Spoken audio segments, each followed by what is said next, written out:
Listo, ya está grabando. Ujú. Ahora, permítame un momento, voy a compartir las láminas.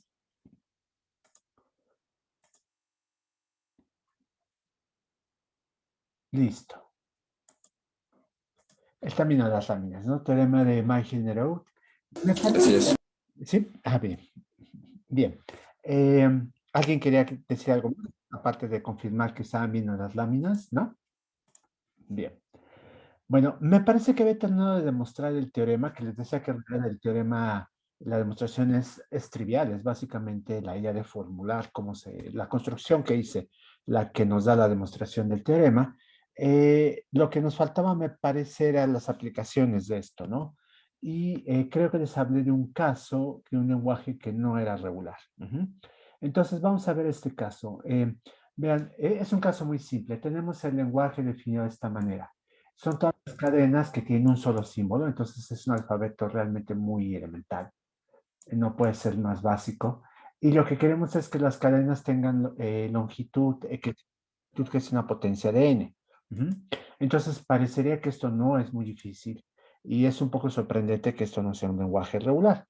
Em, bueno, resulta que no lo es y la demostración la vamos a hacer vía MyGenerOut. Vean, lo que vamos a hacer es lo siguiente. Recuerden que el teorema nos decía esto. Dos cadenas son equivalentes módulo en lenguaje si, solo si, al agregar un sufijo cualquiera a la primera, si agregamos y nos da una cadena que pertenece al lenguaje, entonces agregar ese mismo sufijo a la segunda cadena nos debe dar una cadena que también pertenece al lenguaje y viceversa. Es decir, agregar cosas o nos mantiene o nos hace utilizar el lenguaje en los dos casos, con alfa y con beta. Ajá, eso es lo que tenemos.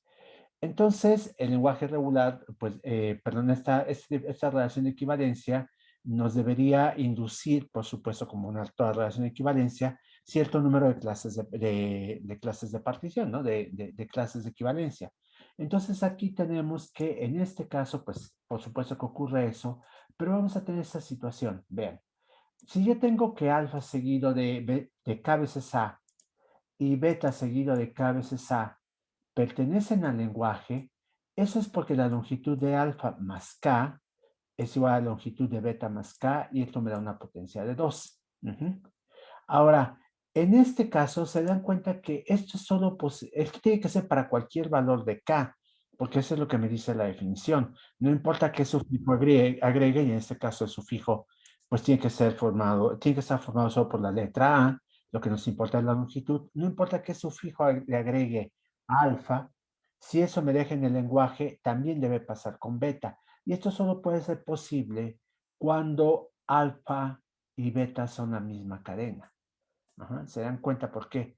Porque supónganse que alfa midiera m y m más k me da una potencia de 2, 2 a la n. Y supónganse que beta midiera p distinto de m y p más k también me diera otra potencia de 2. Tendría que ser una potencia distinta, ¿se dan cuenta?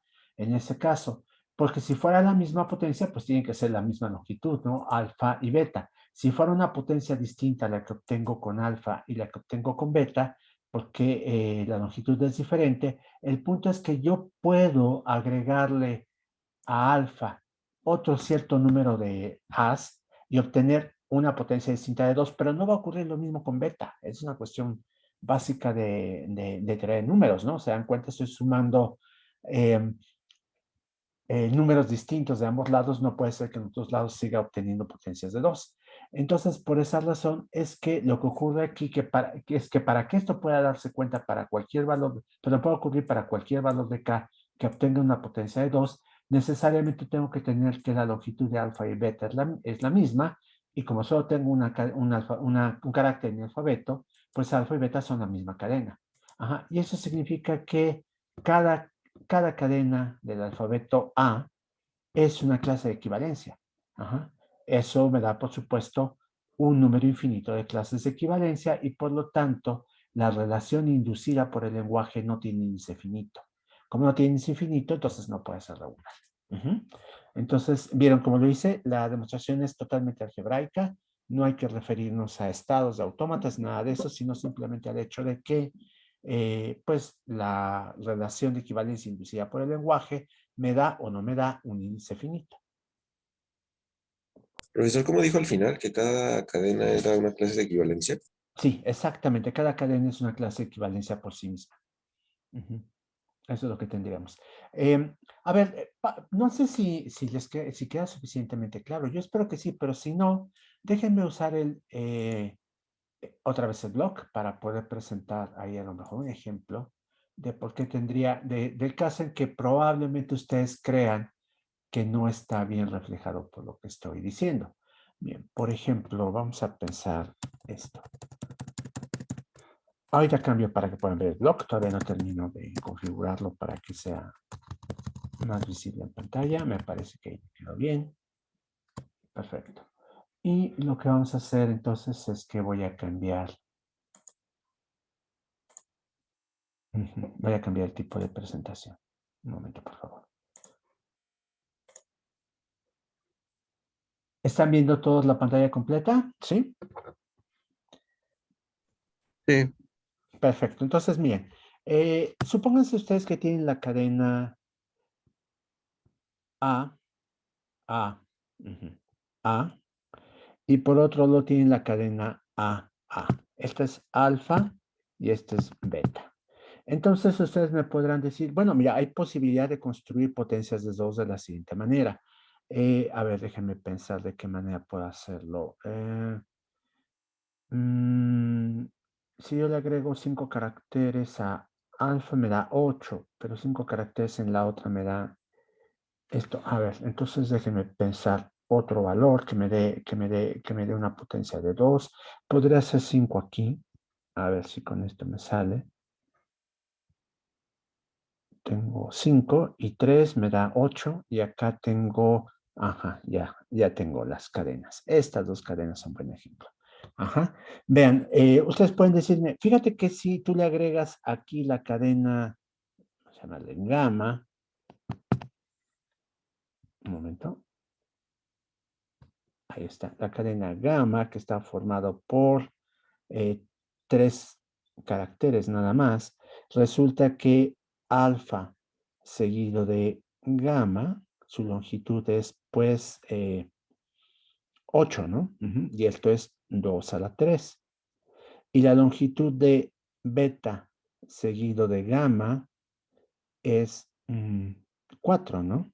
Y esto es 2 a la 2. Y podrán decirme ahí, tienes dos cadenas distintas a las cuales agregué el mismo sufijo y obtuve una potencia de 2. Pero mi respuesta es, acuérdense que es para cualquier sufijo posible. Ese es el punto, no nada más para uno en particular. Entonces piensen, por ejemplo, en esta otra cadena, vamos a llamarle eta, ajá, y esta cadena eta va a tener, déjenme pensar, 7 veces A. A la 7. En este caso, alfa seguido de eta, su longitud va a ser 12, ¿no? Que no es una potencia de 2 para cualquier valor de n que se les ocurra. Pero en cambio, la longitud de beta seguido de eta es 8, que sí es una potencia de 2. Entonces, como esto no vale para cualquier sufijo, se dan cuenta, aquí tengo un sufijo, el sufijo gamma con el que sí funciona y el sufijo eta con el que no funciona. Entonces, resulta que pues alfa y beta no pueden ser equivalentes de acuerdo con este lenguaje. Y eso pues va a pasar con cualquier par de cadenas en el alfabeto A que ustedes elijan. Siempre va a pasar eso. Si son cadenas distintas, siempre es posible construir ejemplos en los que en un caso obtiene una cadena que está en el lenguaje y en el otro la misma cadena resultante no va a estar en el lenguaje. Por lo tanto, el número de clases de equivalencia es infinito. Cada cadena es una clase de equivalencia por sí misma. Bien, ahora no sé si con esta explicación adicional quedó claro este caso. Sí, sí, sí. Perfecto. Bien, entonces déjenme regresar a las láminas nada más. Un momento.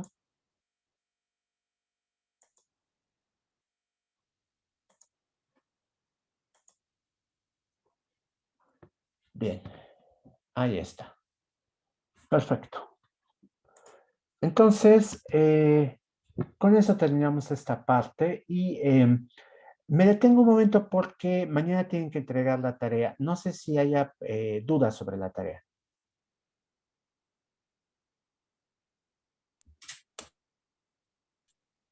No, creo que hasta ahora no. ¿no? Bien, todavía hay algunas el viernes, entonces, bueno, me parece que esa es una buena señal, ¿no? Que significa que están más, avanzados más con la tarea. Mañana tienen la última ayudantía todavía con Vladimir, me parece. Después creo que es el turno de Eduardo. Pero ahorita, por lo pronto, pues si surgen más dudas más adelante me preguntan. Si no, mañana con Vladimir tienen una última oportunidad. Bien, voy a ver entonces un último tema de lenguajes regulares. Último, déjenme ver. Sí, sí es el último. Entonces, con esto terminaremos lenguajes regulares, aunque no el tema 2. El tema 2 abarca ya independientes del contexto. Pero bueno, el último tema es el siguiente. Observen aquí estos dos autómatas que tengo en la pantalla. Vean, este que es pues, un rombo muy simple y este otro que es todavía más simple, es una línea, ¿no? No, creo que no es muy difícil darse cuenta que estos dos autómatas aceptan el mismo lenguaje. Vean, el primero me dice, mira, aceptas una A y te vas al estado 1, o aceptas una B y te vas al estado 2. Ahí puedes aceptar lo que sea A y B en cualquiera de los dos y te vas al estado F final y ahí te puedes quedar leyendo cuantas veces quieras A y B. Este autómata lo que hace es que dada una A y una B me manda al estado 1 prima, una A y una B me manda al estado final prima y ahí me quedo con A y B. Entonces es básicamente un autómata que acepta cadenas del alfabeto A, B de al menos longitud 2. ¿Se dan cuenta? Eso son lo que hacen estos autómatas. Pero resulta que el autómata de la izquierda tiene 4 estados, mientras que el autómata de la derecha tiene solo 2 estados, ¿no? Y uno diría, oye, ¿por qué tener dos autómatas distintos? Y yo puedo contestar, pues, así de simple, a uno se le puede ocurrir una solución en algún momento dado y otra solución en otro momento dado y salen autómatas diferentes que aceptan el mismo lenguaje. Uno quisiera en realidad pensar en un autómata que fuera óptimo de acuerdo con alguna medida y una medida posible, por supuesto, es el número de estados. Entonces, aquí lo que vamos a ver es que si tomamos esa medida, el número de estados, resulta que existe un único autómata determinista que acepta un lenguaje dado cierto número mínimo de estados. Es decir, hay un número de estados necesarios para aceptar el lenguaje y hay un solo autómata con ese número de estados que lo acepta, salvo isomorfismo. Con isomorfismo, yo supongo que estudiaron isomorfismo en matemáticas discretas, ¿no? Entre gráficas. Si no, la idea intuitiva es muy sencilla. Básicamente se trata de gráficas que son iguales, salvo probablemente las etiquetas que están utilizando para los estados, ¿no? O la orientación, o por ejemplo, yo podría escribir esta pues como un triángulo que va hacia arriba y después hacia abajo, y es el mismo autómata realmente, ¿no? O podría estar de pie, por ejemplo, empezar desde aquí abajo con S, e ir hacia arriba, realmente es el mismo autómata. Entonces, el isomorfismo lo que me pide es que tenga el mismo número de estados, que yo pueda establecer una relación inyectiva entre dos estados, tal que si dos estados están relacionados de acuerdo con esta relación inyectiva, las transiciones respectivas son equivalentes. Esa es la idea del isomorfismo en gráficas. Entonces, si no lo vieron, no se preocupen, con la noción intuitiva es suficiente para continuar. Pero si lo vieron, pues ya saben de qué les estoy hablando. Entonces, la idea es esa, que hay un autómata mínimo único, sabemos, isomorfismo, que acepta un lenguaje dado. Aquí lo que vamos a hacer entonces es ver cómo podemos construir ese autómata mínimo, ¿no? Y en este caso, por ejemplo, intuitivamente sería más o menos claro que el autómata mínimo, pues va a parecerse a este que tengo a la derecha, ¿no? Que es lo mínimo que necesitamos para exigir que haya dos estados antes de aceptar dos caracteres antes de aceptar la cadena. Bien, la idea, el concepto básico que nos va a permitir construir el autómata mínimo va a ser el de autómata cociente. Ajá. Como les decía, todo esto fue desarrollado por algebristas originalmente y la terminología nos remite a operaciones algebraicas, ¿no? Entonces, esto de producto, autómata producto, autómata cociente y demás, pues es por esa razón que se llaman así. Aquí no es que vayamos a hacer exactamente una división, pero vamos a hacer una operación similar. Bien, entonces partimos de un autómata determinista A, arbitrario, y este autómata pues tiene los ingredientes que ya sabemos: conjunto de estados, alfabeto de entrada, función de transición delta, un estado inicial y un conjunto de estados finales. Acuérdense que es determinista, entonces hay un solo estado inicial. Ajá, y lo que vamos a hacer es definir una relación de equivalencia entre estados. La relación se va a definir así, vean, Q es equivalente a R, y estoy utilizando este símbolo para no confundirme con el que acabamos de ver con MyHinnerOut hace unos minutos. Vean, es un doble símbolo de similitud. Dos estados son equivalentes, entonces sí, solo sí ocurre lo siguiente. Si ustedes parten de un estado con la cadena alfa, van a llegar a un estado final, sí, solo sí, partiendo del otro estado, del que estamos diciendo que es equivalente con la misma cadena, llegamos también a un estado final. No necesariamente el mismo, si tenemos más de un estado final. Pero la cuestión es que una cadena nos lleva a un estado final con un estado, sí, solo sí, la misma cadena nos lleva a un estado final con el otro estado. Ahora, esta es una relación de equivalencia. Nuevamente me parece que debe ser claro por qué. Si no, vean, es claramente reflexiva. Un estado debe ser equivalente consigo mismo porque es un autómata determinista. No tengo opciones de que algunas veces voy para un lado y otras veces voy para otro. Ajá. Es simétrica, por supuesto, porque si Q me lleva a un estado y R me lleva al mismo estado, pues si invierto la comparación, R me va a llevar al mismo estado que Q. Entonces, ahí está. Es simétrica. Y es transitiva, pues también por un razonamiento similar, ¿se dan cuenta? Entonces, tenemos que las relaciones de equivalencia.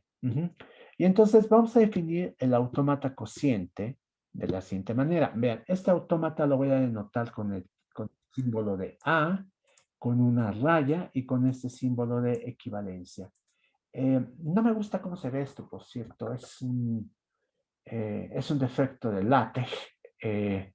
Entonces voy a corregirlo para las siguientes láminas. El símbolo de equivalencia debe estar pegado con esta raya.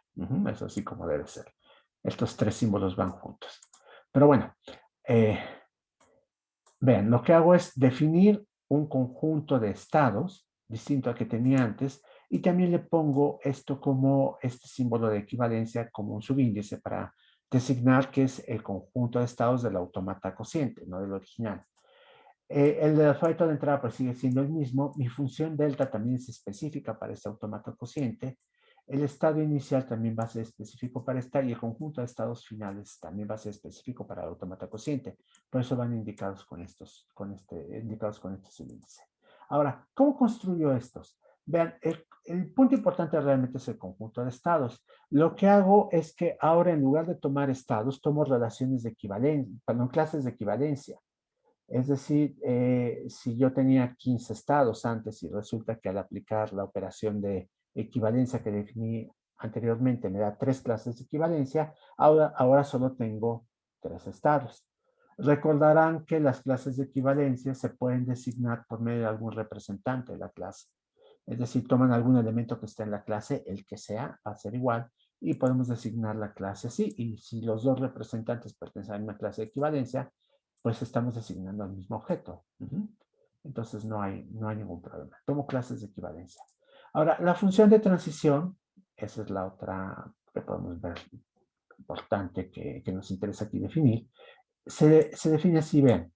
Yo tomo como entrada ahora una clase de equivalencia, puesto que mis nuevos estados son clases de equivalencia, y tomo un carácter. Lo que hago entonces es calcular la transición original a partir del representante que escogí para la clase de equivalencia. Veo a dónde llego, y entonces aquí tengo un estado nuevo. ¿Se dan cuenta en esta parte que está anaranjado? Bueno, pues me fijo en la clase de equivalencia a la que pertenece ese estado. Alguno de ustedes me podrá decir: oye, Francisco, y si escogieras un representante distinto para la clase de equivalencia, ¿no hay el riesgo de que te lleve a una clase de equivalencia distinta? Y la respuesta es no. ¿Por qué? Porque si los representantes que tomé pertenecen a la misma clase de equivalencia, Se dan cuenta que esta definición me implicaría que me tienen que llevar a lugares que están en la misma clase de equivalencia. Si no, estarían divergiendo. Es decir, el representante Q y el representante Q', si en algún momento me llevan a clases de equivalencia diferentes, pues a la larga podrán llevarme en un caso a un estado final y en el otro a un estado no final. Es por eso que eso no podría ocurrir. Por lo tanto, no importa qué representante elijan aquí para la clase de equivalencia, ese representante les va a ser útil para hacer la transición. Les va a llevar al mismo lugar que cualquier otro representante. Bien, finalmente estos dos conjuntos, estos dos elementos, se definen así. El estado inicial es la clase de equivalencia del estado final, del estado inicial original, y el conjunto de estados finales son las clases de equivalencia de los estados finales originales. Eso es lo que tenemos aquí en este autómata cociente.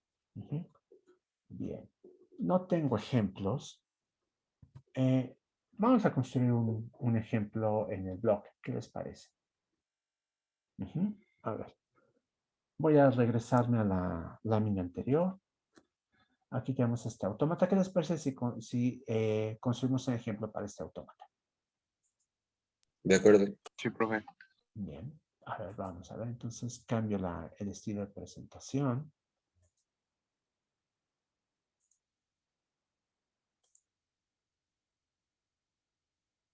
Ahora están viendo toda la pantalla, ¿verdad? Bien. Aquí. Sí. Muy bien. Entonces vamos a ver qué pasa aquí. Vean cómo lo que tenemos en el autómata a la derecha es lo siguiente. Tendríamos que ver qué estados son equivalentes. Intuitivamente, yo les diría que la clase de equivalencia del estado inicial es el mismo estado inicial. Es una clase singular, solo contiene ese estado. ¿Por qué razón? Porque vean que no hay ningún otro estado que nos permita llegar al estado final con la misma cadena. ¿Por qué razón? Si yo estoy en ese, necesito leer 2 caracteres al menos para llegar al estado inicial F. Entonces, en 1 llego al estado final en un solo paso, y en 2 pasa lo mismo. Entonces, esos no pueden ser equivalentes. Por otro lado, la clase de equivalencia de esta F también es singular, es F misma. ¿Por qué razón? Vean que estando ya en F, yo no necesito leer nada para estar en estado final, pero si leo cualquier carácter, pues me mantengo en el estado final. En cambio, en los otros no me pasará lo mismo. 1 y 2 no me va a estar pasando esa situación. Entonces tiene que ser tiene que ser única. ¿Por qué digo que en 1 y 2 no? Porque en 1, efectivamente, leer un carácter me lleva al estado final. Pero yo, sin leer nada, no estoy en estado final. Entonces, epsilon no será aceptada si yo estoy en 1. Mientras que A o B sí serían aceptadas si estoy en 1. Pero vean que si estoy en 2, pasa lo mismo. A o B me llevan al estado final. Entonces, la clase de equivalencia de 1 es igual a la clase de equivalencia de 2 y contiene estos 2 estados finales.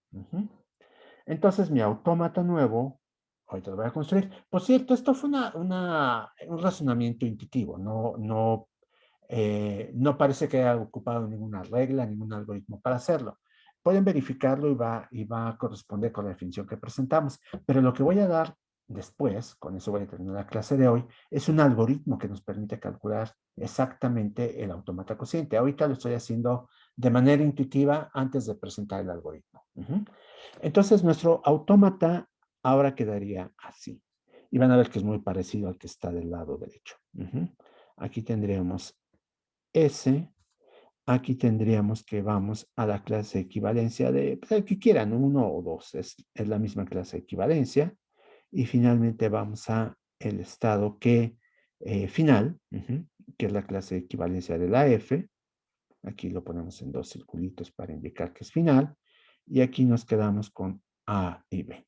Las transiciones, ¿cómo las calculo? Ya puse una que es más o menos obvia, pero las otras, vean cómo las podremos calcular. Si yo estoy en S y leo una A, ahí tengo el cursor, vean en la S, lo que me decía el autómata original es que paso a 1, ¿no? Entonces, lo que tengo que hacer es que con una A me voy a la clase de equivalencia de 1. Ahí estoy. Ahora, si estoy en S y leo una B, lo que ocurre es que me voy a la clase de equivalencia de 2. 2 comparte clase de equivalencia con 1 y por lo tanto, pues me lleva al mismo estado. Ahí está. Bien. Ahora, estando en 1, pues lo que hago es con una A o con una B voy a F, ¿no? En el autómata original, acá. Ajá. Entonces acá en este autómata tendría que ir a clase equivalencia de F si leo una A. Pero si leo una B, pues también pasa lo mismo, ¿no? Algunos de ustedes me podrán decir, ¿y si hubieras elegido, Francisco, el 2 como representante de la clase de equivalencia? Y la respuesta es, no importa. Si hubiera leído 2, me manda también a F. Y no importa solo en este caso, en general debe ser así. Porque si en uno me lleva a un estado final y en el otro no me lleva a un estado final, no son equivalentes los estados, se dan cuenta, no pertenecerían a la misma clase de equivalencia. Y ahí está, este es un ejemplo entonces de un autómata que calculamos usando el mecanismo de cociente. Voy a regresar a las láminas y voy a presentar un algoritmo preciso para hacer lo que hice intuitivamente ahora. Bien.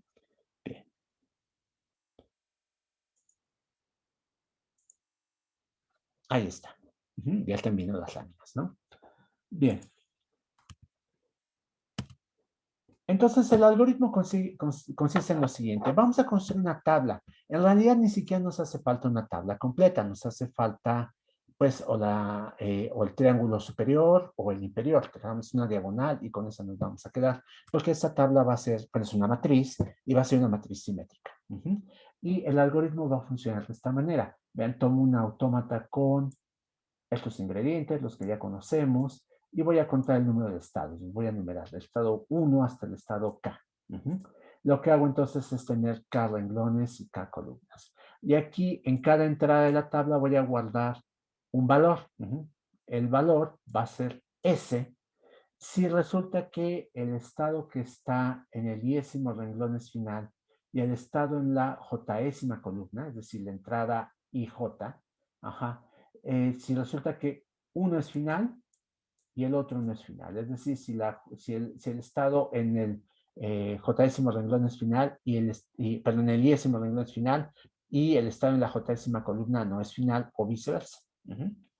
En caso contrario, lo que pongo es una N. Lo que aquí está, esta S y esta N están codificando, están abreviando es si diverge o no diverge. Entonces, las que me interesan son estas, porque me van a indicar estados que son equivalentes. Entonces, lo que voy a hacer, después de llenar mi tabla por primera vez, y les digo cómo es simétrica, porque pues veo la disparidad entre columna y renglón, y me va a dar lo mismo si la veo arriba o abajo, entonces no tengo que tener toda la tabla completa. Una vez que la tengo así, lo que voy a hacer es actualizarla siguiendo el procedimiento que está marcado en el punto 2. Y este procedimiento lo voy a seguir hasta que no haya cambios. ¿Por qué no va a haber cambios en algún momento? Pues esta es una tabla finita. Piensen que esto es afín a calcular algún tipo de cerradura transitiva, van a darse cuenta, y pues yo sé que ese algoritmo termina, ¿no? El procedimiento lo que hace es lo siguiente. Toma entonces un renglón, el renglón I, el renglón J, y se fija si tiene el valor de n. Y lo que hace entonces es lo siguiente. Ve para cualquier estado en mi alfabeto, ve a dónde me lleva, perdón, cualquier carácter en mi alfabeto, no está, para cualquier carácter en mi alfabeto, ve a dónde llega con la transición delta, con la transición original. Dice, a ver, mira, estás en el estado Q, que es tu primera coordenada, te mueves al estado, lees el carácter A y te mueves a un nuevo estado, delta de QI-A. Y haces lo mismo con QJ. Lees en qué estado estabas, y te mueves, perdón, lees en qué estado estás, ves a qué estado te vas con A, y entonces tienes un nuevo estado. Y aquí tienes entonces dos estados nuevos, llamémoslo QI' y QJ'. Y entonces lo que haces es ver en la tabla, en la entrada correspondiente a QI' y QJ', si tienes una S. Si tuvieras una S ahí, entonces lo que haces es modificar en la tabla original la entrada previa, la entrada Q y QJ, que antes era una N y ahora va a ser una S. Entonces vamos a repetir este procedimiento para recorriendo todas las entradas de la tabla. Y si durante ese paso cambiamos un valor, de N a S, volvemos a empezar y recorremos otra vez la tabla.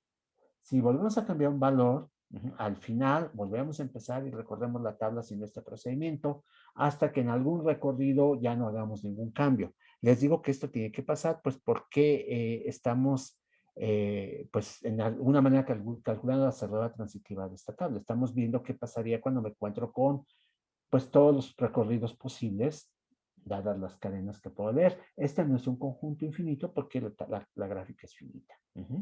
Entonces, hago esto, y ya cuando no hay ningún caso, ningún cambio, entonces voy al paso 3. En el paso 3 lo que hago es simplemente verificar qué pasa para cualquier combinación de columna y renglón. Si resulta que en esa combinación de columna y renglón, en la entrada tengo una N, los estados respectivos deben pertenecer a la misma clase de equivalencia. Eso es lo que está, eso es lo que está pasando. Entonces, ya que terminó esto, pues digo, se terminó. Fueron equivalentes. Bien. Entonces, ese es el algoritmo que debería haber empleado para el ejemplo que presenté antes. Lo hice de manera intuitiva, pero se dan cuenta, es básicamente la misma idea. Es un autómata muy chiquito. Lo que hago es decir, a ver, mira, ve a dónde te lleva este con A. ¿Qué hay ahí? Tienes que divergen o convergen los estados. Si divergen, pues entonces te regresas antes y dices, mira, desde aquí van a divergir. Y si resulta que no divergen, pues mantengo la N, hasta que no haya más cambios. Bien. El algoritmo toma ese número de pasos. Aquí, pues es una fórmula que tomé del Cousin, pero realmente como esta N, son combinaciones con 2. En realidad esto es N cúbica. Es del orden de N cúbica, así que no es tan, como les dije antes, es de la complejidad de calcular la cerradura transitiva de una gráfica multiplicada por el número de caracteres. Eso es importante. Eso nos puede dar pues puede hacer que sea un número grande de operaciones y hay muchos caracteres en el alfabeto, ¿no? Pero es básicamente dependiendo del número de estados. Ese es el valor que realmente nos puede sacar, nos puede llevar las cosas muy lejos porque es el que se eleva al cubo. El otro es constante. Bien. Entonces, déjenme ver si tengo algún ejemplo. No tengo un ejemplo. ¿Les gustaría que veamos el ejemplo que ya presenté con este algoritmo?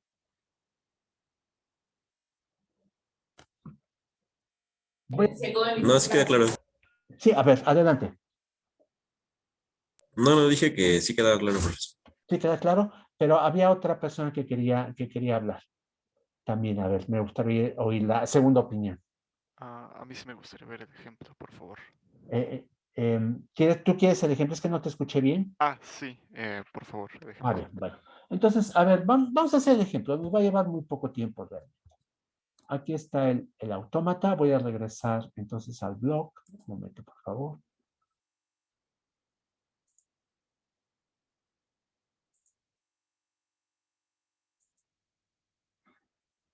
Ya está, deben estar viendo todo, ¿no? Entonces voy a abrir una nueva hoja aquí.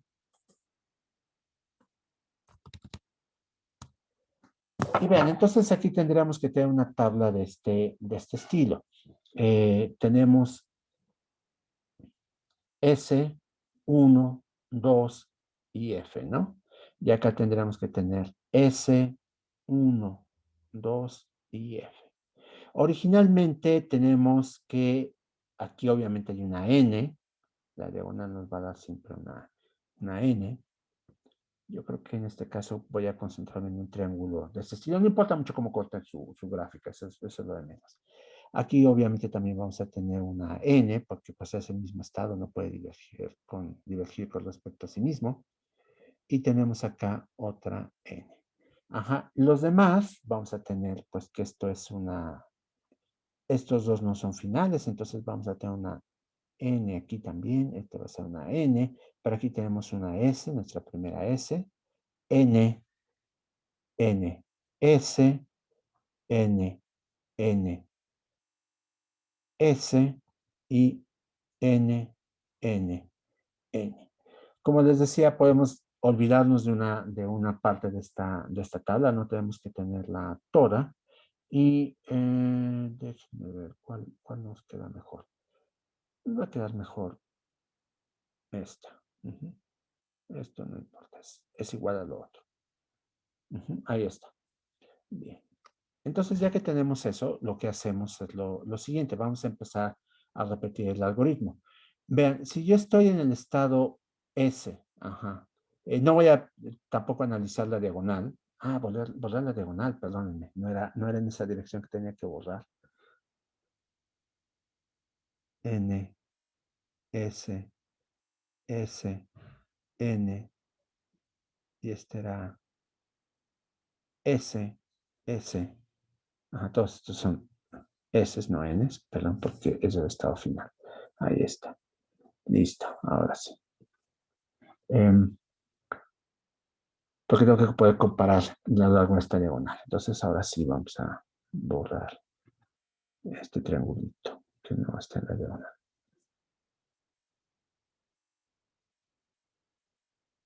Sí estoy dejando la diagonal ahí, ¿no? Uh-huh. Bien, ahora vamos a ver. Entonces tengo la pareja SS, esa no la tengo que comparar. S1, me paro ahí y digo, a ver, S, ajá, S1, pues ahorita es N, ¿no? Y me pregunto, ¿a dónde me lleva ajá, S con una A? ¿Y a dónde me lleva 1? Perdón,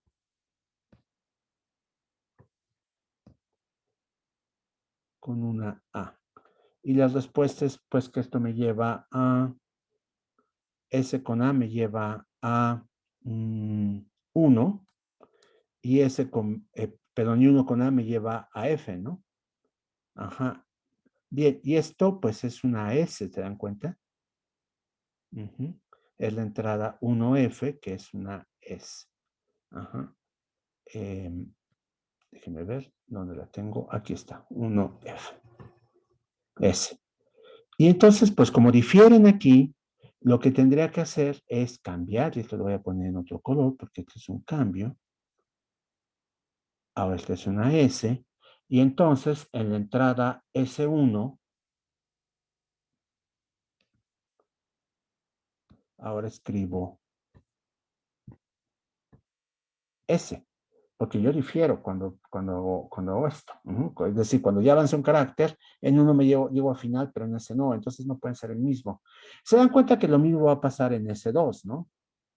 En S2 voy a tener que cambiar también a S. Uh-huh. Y así voy a seguir recorriendo la tabla. Una vez que termino el recorrido, si como hubo cambios, tengo que hacer un segundo recorrido y hacer esta misma actualización, preguntarme a dónde llego leyendo una A o una B. Y al final, si ya en ese recorrido no hubo cambios, entonces me detengo. Pero el caso es que en esta ya se dan cuenta que estoy está viendo algunas diferencias, pero se los adelanto, no, para no hacer todo, porque la verdad es que esto es bastante monótono, como todo algoritmo, para eso creemos que la haga la computadora. Esta n no va a desaparecer, ajá, la de 1 y 2, y por lo tanto van a tener la misma clase de equivalencia. Uh-huh. ¿El ejemplo ilustra mejor cómo procede el algoritmo entonces? Sí, muchas gracias. Sí, profe. Perfecto. Entonces, pues si quieren, déjenme ver, creo que con esto termino la parte de minimalización de estados y terminaría de hecho con con todos los lenguajes regulares. ¿Hay alguna pregunta? Entonces, al final, los que tienen N van en la misma clase de equivalencia y los que tienen S en diferente. No, sí, exactamente, pero lo que haces es esto. Lo que haríamos es lo siguiente, ya recorres la tabla completa y dices, a ver, S, con quiénes está con quiénes está en la misma clase de equivalencia. Aquí tienes que S va a tener N con S mismo y lo dejas, pero va a tener S con 1 y con 2 y entonces no está ahí. Con F vas a tener que la única N es la de F misma y después vas a darte cuenta que solo va a quedar esta N, ajá, los que no son iguales, Y entonces, por lo tanto, eso quiere decir que como 1 y 2 tienen n en la entrada, están en la misma clase de equivalencia. Sí, eso es lo que pasaría. Ajá, no es que tienes dos clases de equivalencia, la clase de los S y la clase de los Ns, sino que la entrada respectiva de una pareja de estados te va a decir si están en la misma clase o están en clases distintas. Eso es lo que tendrás que hacer. Y pues lo que... De acuerdo. Sí, recorres renglón por renglón y con eso te da todo. No necesitas recorrer la tabla completa porque es simétrica. Bien. ¿Alguna otra pregunta? ¿No? Bien, entonces creo que puedo terminar la clase de hoy. Permítanme un momento. Voy a detener.